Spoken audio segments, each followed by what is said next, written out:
На меня смотрим, на меня. Друзья, всем привет. Насколько вы знаете, 2020 год был очень тяжелый для всех, в том числе и для осетинского землячества. У нас очень много мероприятий в прошлом году отменилось. Вот. В этом же году год начался с такого уверенного шага вперед, с большой выставки Скифа Базаева. Здесь представлено около 57 картин. Поздравляем Скифа с этим событием. Говорить? Не. Не.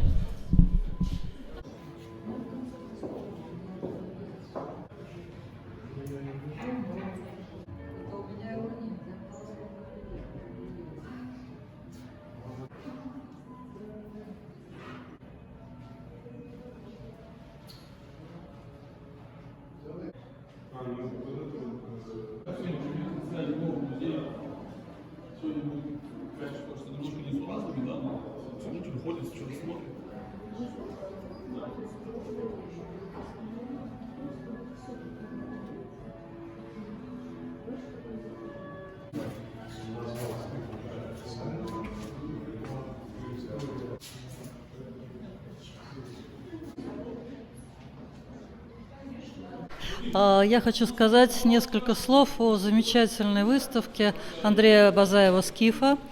Выставка посвящена главной теме творчества художника, нардскому эпосу. И выставка носит такой эпохальный характер и для художника, и для Петербурга, потому что совсем нечасто у нас случаются такие серьезные выставки, когда в основе лежит великий текст, а вокруг него выстраивается вот такое живописное повествование на очень современном, очень узнаваемом авторском языке. У художника присутствуют практически все ключевые сюжеты нардского эпоса, и они все представлены на этой выставке, что тоже очень интересно.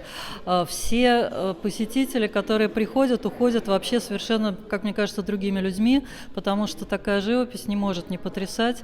И вот этот вот целый мир, мир света, мир героев, мир выдающихся образов и размышлений художника, он, конечно, остается в душе каждого человека, который это видит. Мне очень приятно, что я тоже участвовала в этом проекте, и я очень рада, что это происходит в новом музее, потому что это невозможно сделать в небольшой галерее, это слишком масштабно во всех смыслах, и работ много, они большие, и главное, что это великая тема. Эта выставка останется в истории и художника, и культурной жизни Петербурга.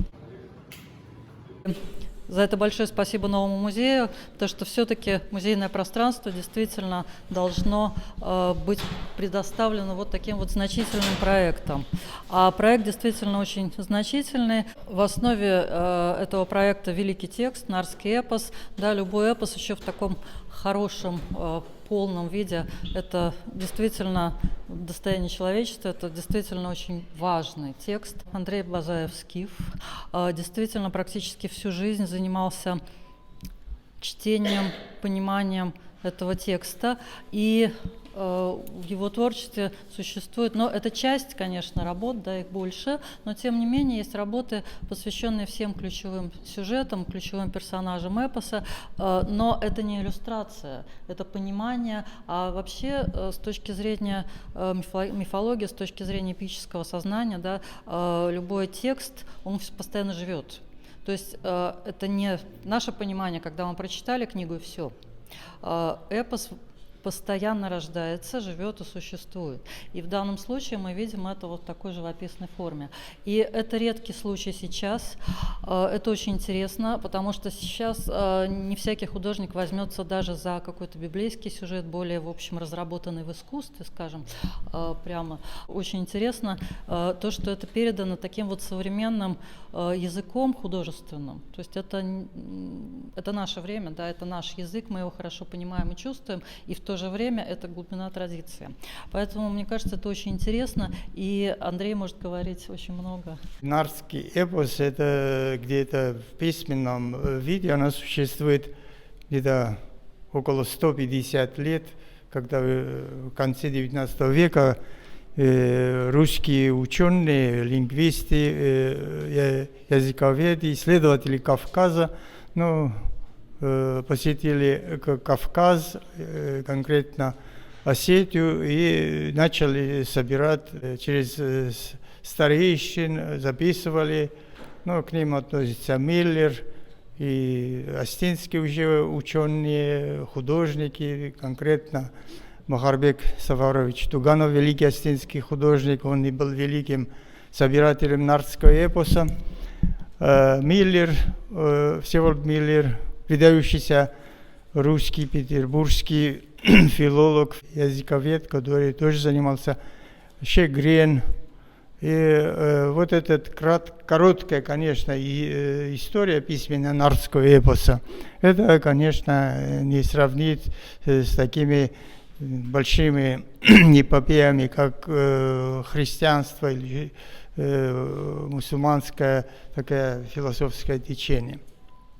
Нардский эпос фактически это религия осетин, это его фундаментальное значение нардского эпоса, это именно героический нардский эпос, это так и называется, именно не просто нардский эпос, а героический нардский эпос.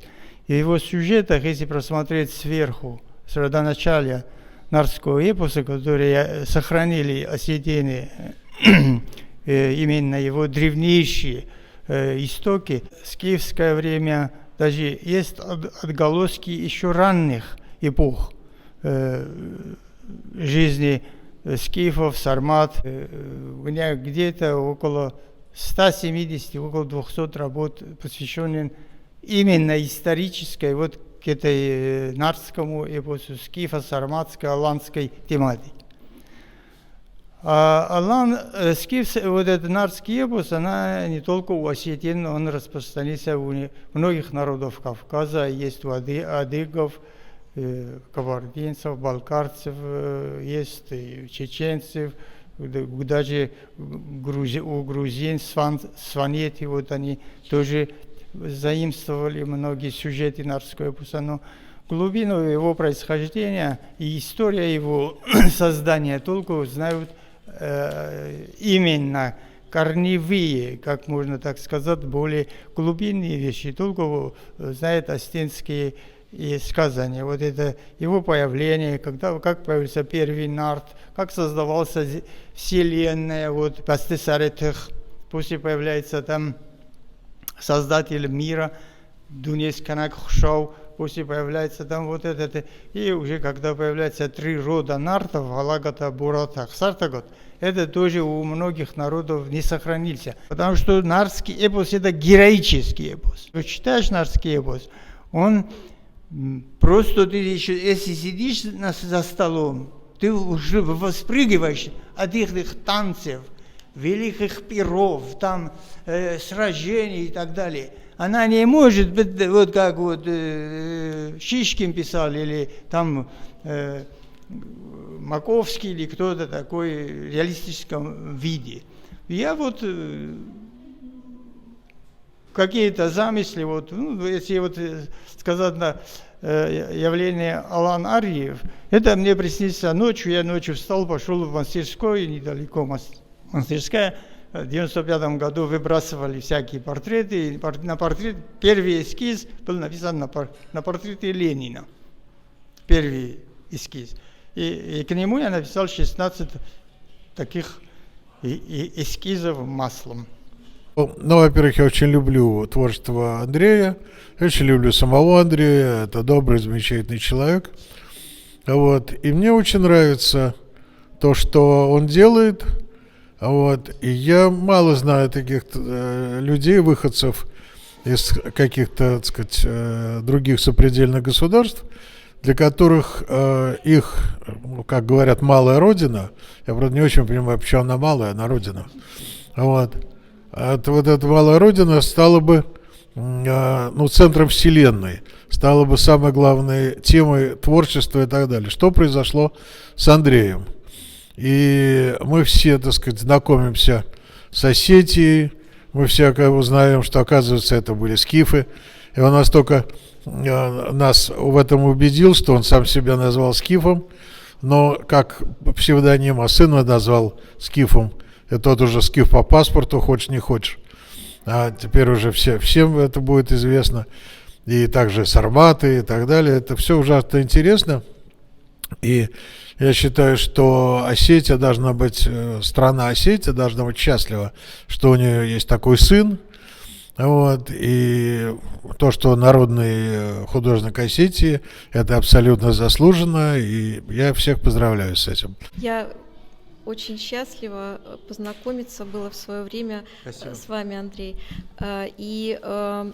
Познакомившись с вами, я прониклась вашей философией, эпосом. Я стала тоже читать, и когда писали материал, я вам его уже скоро пришлю на редактуру, я открыла для себя другой мир. Благодаря вам. Спасибо большое. Спасибо.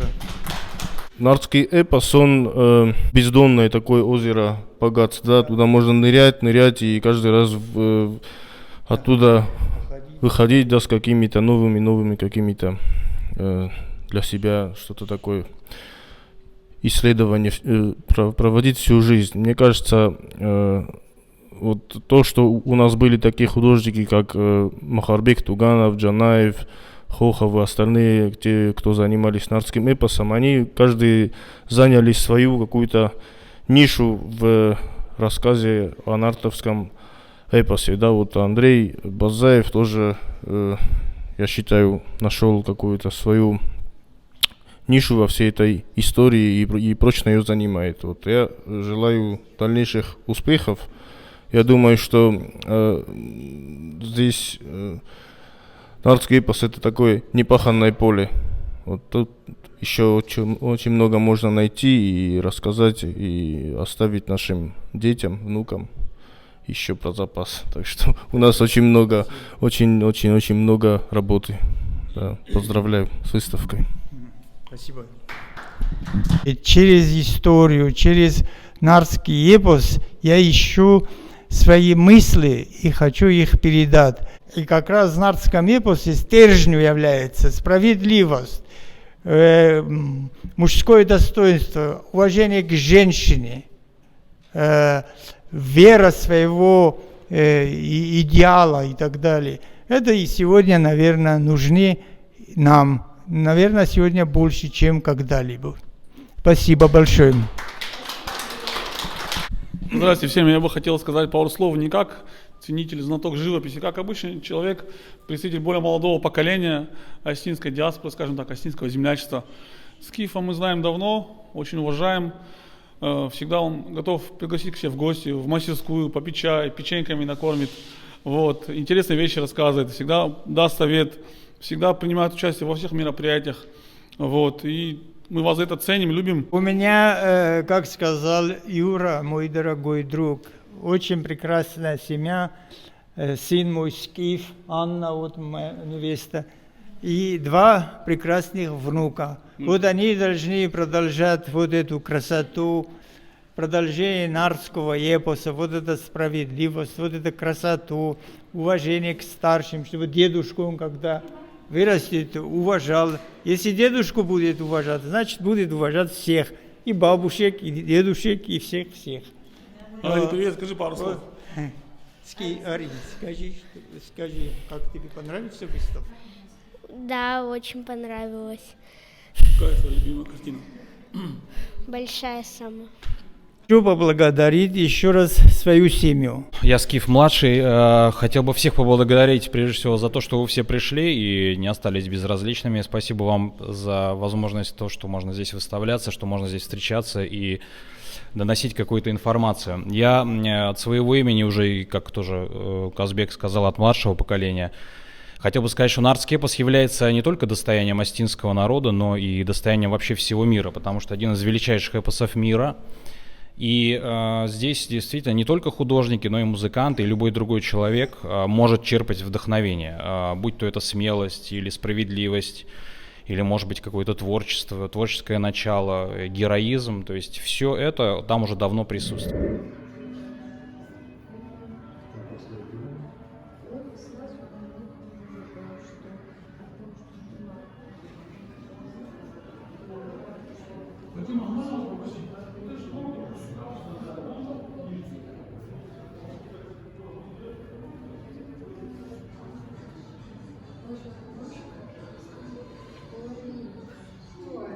Все отлично.